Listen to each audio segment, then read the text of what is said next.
தமிழீழ மக்கள் தொடர்பாகவும் ஆழமாக சிந்தித்து ஆறுதலாக ஈழத்தில் இருக்க மக்கள் யாருமே இவரை இந்தியாவுக்கு அனுப்பலை.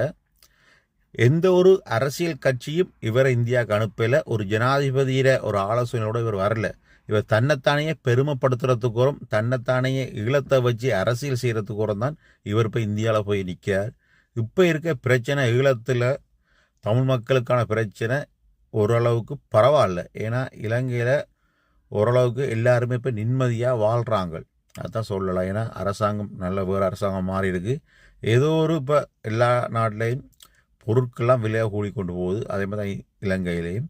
மற்றும்படி இவர் போன பிரச்சனைக்கும் ஸ்ரீலங்காவுக்கும் எந்த சம்மந்தமும் இல்லை. இவர் சும்மா தன்னைத்தானே பெருமைப்படுத்துறதுக்கு இப்போ இந்தியாவை நிற்கிறார். அதோட நீங்களே பார்ப்பீங்க கொஞ்ச நாளைக்கு பிறகு இவர் விஜயை கேவலமாக காய்ச்சாலும் கதைப்பார். அதான் இவர். ஓகே பாய், நன்றி.